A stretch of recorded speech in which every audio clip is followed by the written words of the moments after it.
નમસ્તે દર્શક મિત્રો, રાજ્ય પરીક્ષા બોર્ડ વતી હું આપનું હાર્દિક સ્વાગત કરું છું। જે ત્રણ ચોરસ છે આ ત્રણ ચોરસને આપણે સમઘન આકારમાં ફેરવવાના છે।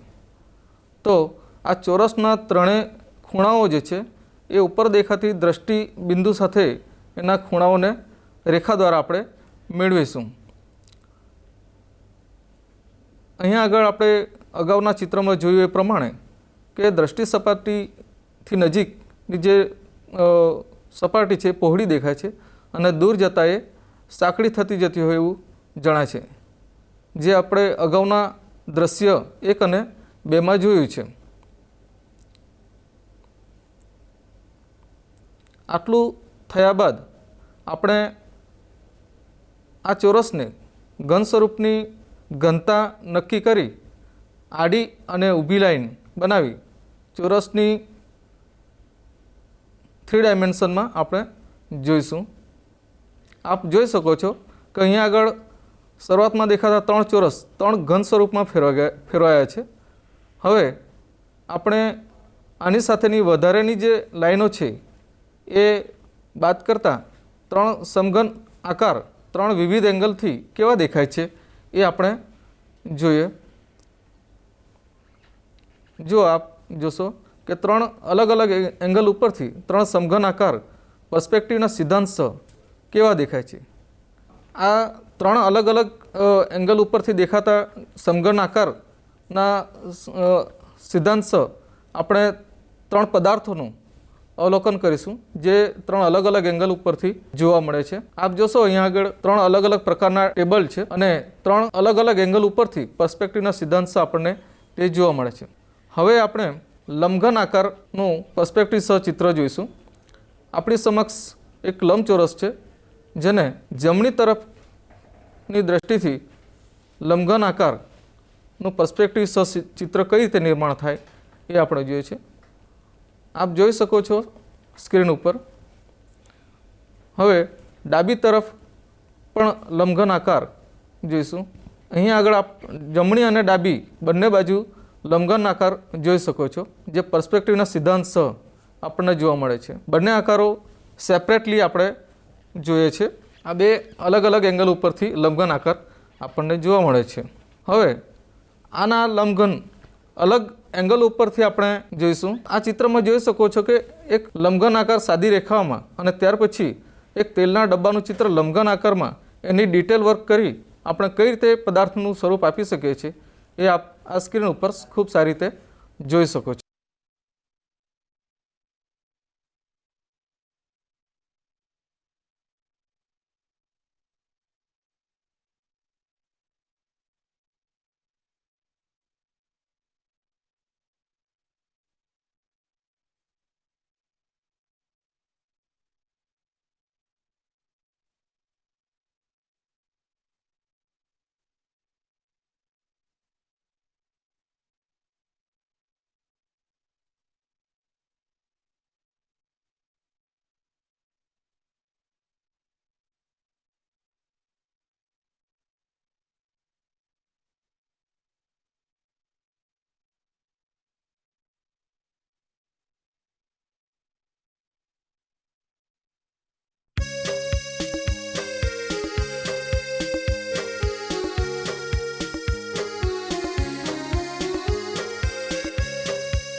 छोटी छोटी नानी नानी छोटी छोटी नानी नानी छोटी छोटी नानी नानी छोटी छोटी नानी नानी छोटी छोटी नानी नानी छोटी छोटी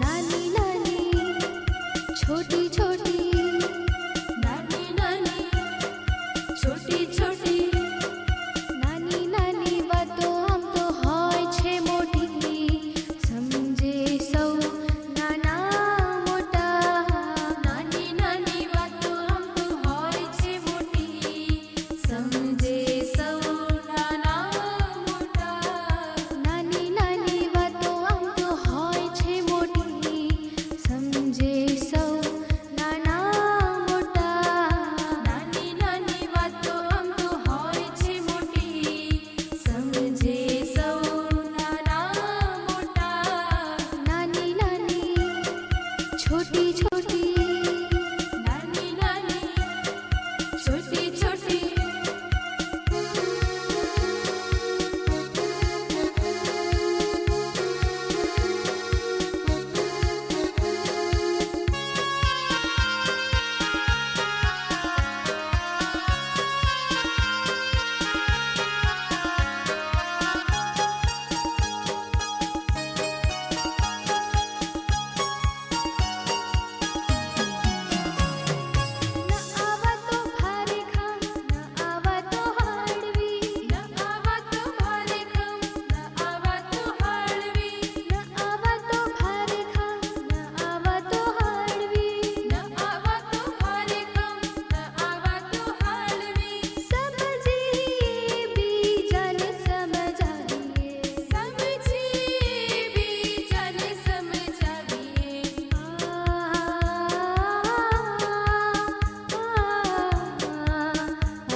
नमस्कार बाल दोस्तों, कैसे हो आप?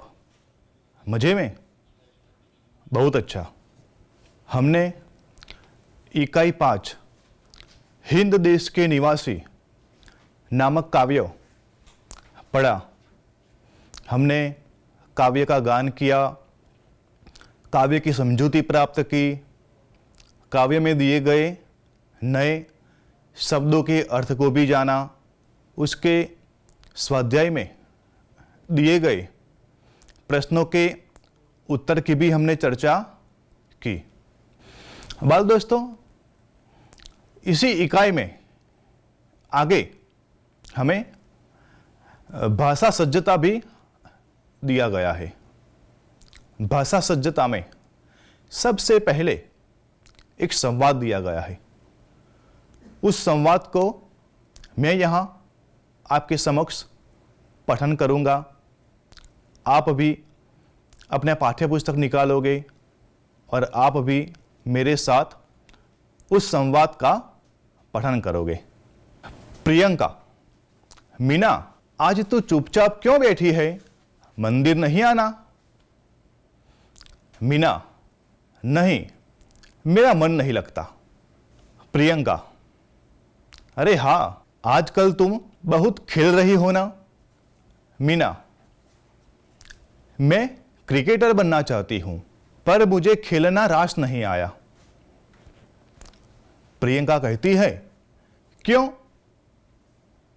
मीना, कल मैं मोहल्ले में खेल रही थी, तब गेंद ने सीमा मौसी के घर की खिड़की का कांच तोड़ दिया। उन्होंने मां से शिकायत कर दी। तब प्रियंका कहती है, ओह, अब समझी तेरी उदासी का राज। खेलते समय दूसरों का भी ख्याल रखना चाहिए। हाँ, उसके बाद मीना कहती है, आपकी बात बिल्कुल सच्ची है, अब मैं ध्यान रखूंगी।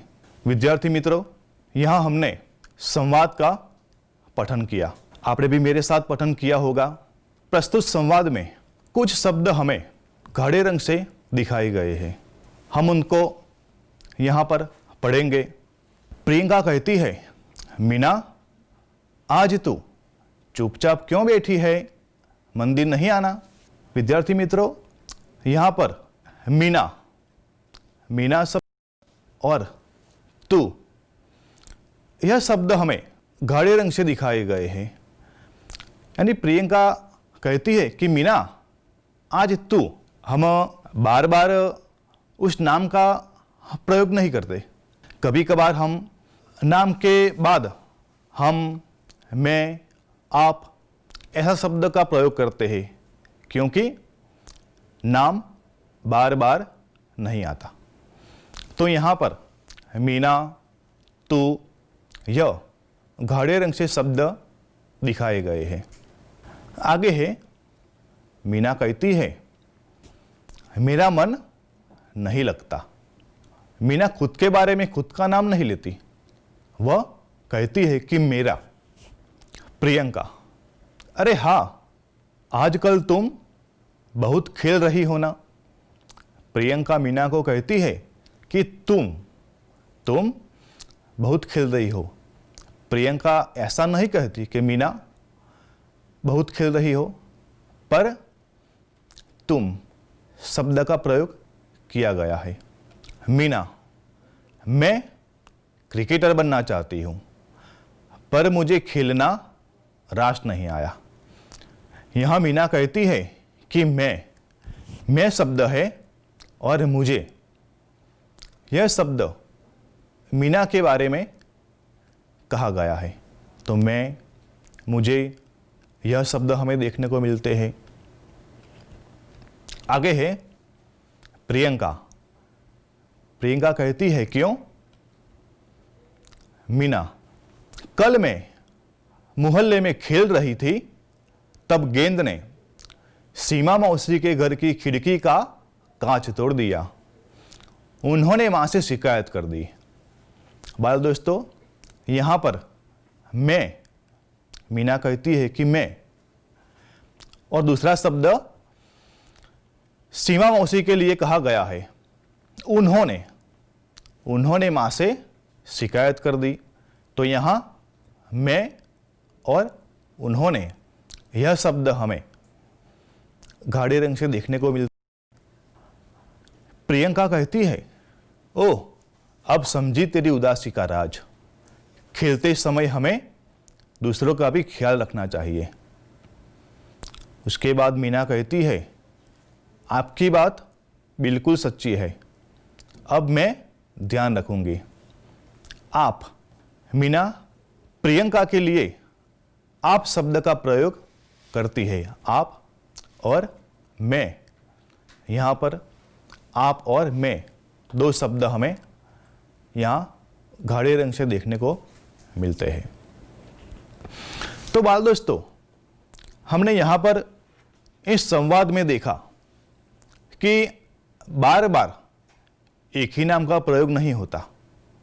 उसके लिए मैं, हम, तुम, आप, उन्होंने ऐसे अलग अलग शब्दों का प्रयोग किया जाता है। तो यह शब्द जो है वह हमें नाम के बदले में देखने को मिलते हैं। इसी आधार पर हम बाल दोस्तों आगे देखेंगे संज्ञा। बाल दोस्तों, हमने कक्षा 6 में संज्ञा के बारे में, संज्ञा के प्रकार भी हमने पढ़े हैं, हमने देखे हैं। तो यहाँ पर व्यक्तिवाचक संज्ञा का प्रकार हमें देखने को मिलता है। उसमें हमने जो पात्र, जो व्यक्तिवाचक संज्ञा है वह देखी। प्रियंका, मीना, सीमा मौसी, यह सब व्यक्तिवाचक संज्ञा है। अब हम आगे देखेंगे। दूसरा प्रश्न है, इन व्यक्तिवाचक संज्ञा शब्दों के लिए जिन शब्दों का प्रयोग किया गया है उनकी सूची बनाइए। बाल दोस्तों, हमने उपर्युक्त संवाद पढ़ा। उसमें आपने देखा कि गाढ़े रंग से शब्द दिए गए हैं। तो हमें यहाँ पर यह देखना है कि जो अलग अलग पात्र है, प्रियंका है, मीना है, सीमा मौसी है, उनके लिए कौन कौन से शब्दों का प्रयोग किया गया है ना? हाँ, आप भी बच्चों मेरे साथ यह शब्द बोलोगे, अपनी कॉपी में लिखोगे। हाँ, पहला है प्रियंका के लिए। बाल दोस्तों, यहाँ पर प्रियंका के लिए कौन सा शब्द का प्रयोग किया गया है? उनके लिए दूसरा कौन सा शब्द का प्रयोग किया गया है? हाँ, जब मीना कहती है आपकी बात बिल्कुल सच्ची है, तो हमें देखने को मिलता है कि प्रियंका के लिए आप शब्द का प्रयोग किया गया है। दूसरा पात्र कौन सा है? मीना। मीना के लिए कौन कौन सा शब्द का प्रयोग किया गया है? तू, अच्छा, तुम, मेरा, मैं, मुझे, है ना? तीसरा पात्र कौन सा है? सीमा मौसी। सीमा मौसी के बारे में कहा गया था कि उन्होंने मां से शिकायत कर दी। तो सीमा मौसी के लिए उन्होंने शब्द का प्रयोग किया गया है। बहुत अच्छा बाल दोस्तों, आपने जाना यहां पर संज्ञा के स्थान पर कुछ अलग अलग शब्दों का प्रयोग किया जाता है। हम उसको क्या कहेंगे? हाँ, जो शब्द संज्ञा के स्थान पर आता है उन्हें हम सर्वनाम कहते हैं। बाल दोस्तों, हम उदाहरण के तौर पर देखें। एक वाक्य है, रमेश प्रतिदिन शाला में जाता है। वह हर रोज अपना गृह कार्य करता है। हम यहां दूसरी बार रमेश शब्द का प्रयोग नहीं करते। हमने कहा वह हर रोज अपना गृह कार्य करता है। तो वह, तू, तुम, उन्होंने, उसे, यह सब क्या है? हाँ, सर्वनाम। बाल दोस्तों, इसी भाषा शुद्धता में हमें आगे दिखाया गया है। आगे के मुख्य प्रश्नों में है, वाक्यों को पढ़िए और बोलने वाले, सुनने वाले और अन्य व्यक्ति को सूचित करने वाले जिन सर्वनाम शब्दों का प्रयोग किया गया है उन्हें अलग छांट कर लिखिए। यहां पर हमें कहा गया है बोलने वाले, सुनने वाले और अन्य व्यक्ति के बारे में। हमने संवाद में देखा अलग अलग पात्र दिए गए हैं। तो यहां बात दोस्तों हमें देखना है कि बोलने वाला कौन है, सुनने वाला कौन है और अन्य व्यक्ति कौन। हम देखेंगे पहला वाक्य हमारा है, मुझे बल्लेबाजी में मजा आता है। यहां खुद के बारे में बोला गया है। प्रस्तुत वाक्य में कौन सा शब्द ऐसा है जो सर्वनाम के तौर पर आएगा? हाँ, बिल्कुल सही, मुझे बल्लेबाजी में मजा आता है। दूसरा वाक्य है, हम मैच जीत गए। यहां पर भी खुद के बारे में बोला गया है। तो विद्यार्थी मित्रों, प्रस्तुत वाक्य में कौन सा शब्द है जो सर्वनाम है? हाँ, सही कहा आपने, हम। दूसरा वाक्य है, तुम अच्छे क्षेत्र रक्षक हो। यहां पर दूसरे व्यक्ति को कहा जाता है, यानी कि सुनने वाला और कोई व्यक्ति है। प्रस्तुत वाक्य में कौन सा सर्वनाम आएगा? तुम, यह शब्द सर्वनाम है। दूसरा वाक्य है, तुम्हारी गेंदबाजी का जवाब नहीं। यह बात दोस्तों किसके बारे में है? हाँ, सुनने वाले के बारे में। तो इस वाक्य में कौन सा सर्वनाम है? हाँ, सही कहा आपने, तुम्हारी। दूसरा वाक्य है, वह कैप्टन है। यहां पर बोलने वाला भी नहीं है, सुनने वाला भी नहीं है, लेकिन किसी अन्य व्यक्ति के बारे में कहा गया है। इस वाक्य में कौन सा शब्द सर्वनाम है? वह। आगे का वाक्य है, उसने एक लंबा छक्का लगाया। यहां पर मैं या मैं, मेरा, तुम्हारा, यह शब्द बाल दोस्तों नहीं है। यहां पर किसी अन्य व्यक्ति के बारे में कहा गया है ना? तो यहां पर बाल दोस्तों हमें कौन सा शब्द सर्वनाम देखने को मिलता है? हाँ, बिल्कुल सही कहा आपने, उसने। तो बाल दोस्तों यहां पर हमने सर्वनाम किसे कहा जाता है, संज्ञा किसे कहा जाता है, वह जाना। किस शब्द को हम सर्वनाम कहेंगे, यह भी जाना। आगे एक नया प्रश्न है, विधान को पढ़िए और खुद के लिए प्रयुक्त सर्वनाम शब्दों को छांट कर लिखिए। यहां पर खुद के लिए प्रयुक्त किए गए सर्वनाम शब्दों को हमें यहां पर ढूंढना है और हमें लिखना है ना बच्चों? आप अपनी कॉपी में वह शब्द लिखोगे। पहला वाक्य है, अब राजीव स्वयं बल्लेबाजी करने आया। यहां पर खुद के लिए जिन सर्वनाम शब्द का प्रयोग किया गया है वह हमें ढूंढना है ना बच्चों? हाँ, तो आप सोचिए कौन सा शब्द आएगा?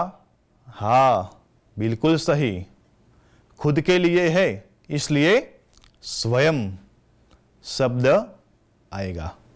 स्वयं सर्वनाम का प्रयोग किया गया है। दूसरा शब्द है बाल मित्रों, पहला वाक्य है बाल दोस्तों, मैं अपने आप चला जाऊंगा। यहाँ पर भी हमें देखना है कि खुद के बारे में कौन सा शब्द का प्रयोग किया गया है। आप सोचो बाल मित्रों। हाँ, सही बोला आपने, अपने आप। मैं अपने आप चला जाऊंगा, बिल्कुल सही। बाल दोस्तों, हमने यहाँ पर देखा, जाना कि संज्ञा सर्वनाम किसे कहते हैं, सर्वनाम शब्दों का प्रयोग कहाँ किया जाता है ना। हाँ, तो बाल दोस्तों, यहाँ हमने भाषा सज्जता में संज्ञा सर्वनाम के कुछ शब्दों को, कुछ वाक्यों को जाना, पहचाना। मैं आशा करता हूँ कि यह जो भाषा सज्जता में दिया गया है वह आप अपनी कॉपी में लिखोगे, जानोगे और लिखकर अपने माता पिता को बताओगे, अपने माता पिता को दिखाओगे। धन्यवाद।